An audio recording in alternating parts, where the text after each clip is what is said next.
you all know better than I do, is that when we talk about climate, we're supposed to be talking about hundreds of thousands of years or millions of years, whatever it may be, not literally years in our own lifetime. The idea that we are seeing changes in this climate in our own lifetime is incredibly frightening. And I think we got a psychological mechanism out there where people, for a variety of reasons, are just not willing to look at where this planet is going in the short term. It's just, I think, too scary. There was a piece, I don't know if anyone saw it in the Times today, and the guy says scientists underestimated the speed and severity in which change is taking place.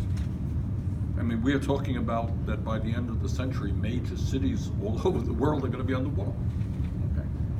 Agriculture will be radically changed, drought, migration patterns radically changed.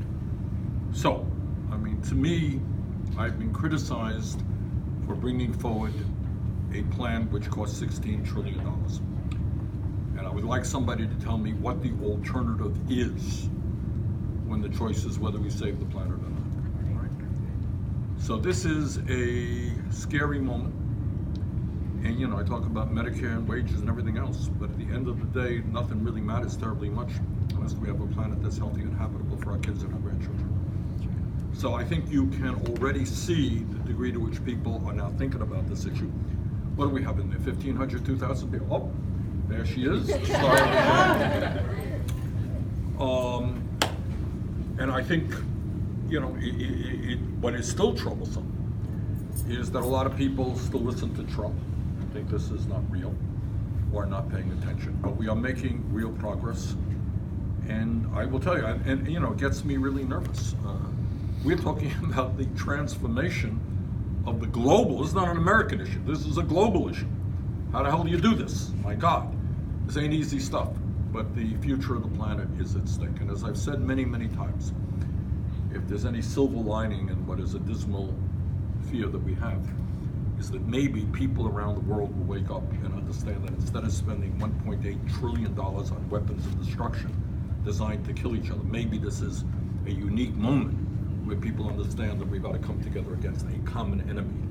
You know, this is an enemy in Russia, it's in China, it's in Latin America, it's in, you name it, every part of the world. So the goal is to lead the world, transform our energy system, create the 20 million jobs that we think we can create, save agriculture, make sure that we end these terrible migratory patterns which are going to lead to global conflicts. So with that having said, let me introduce you to somebody you already know. And this is a first term, hard to believe, and I just make this point all the time. She has been in Congress for less than 1 year. Most people are trying to find out where the bathrooms are. Still am.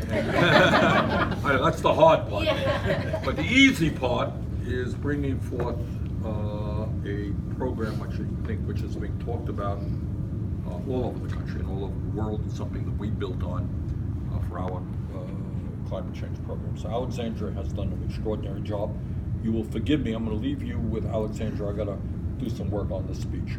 So without further ado, let's welcome the Congresswoman from New York, Alexandra Ocasio-Cortez.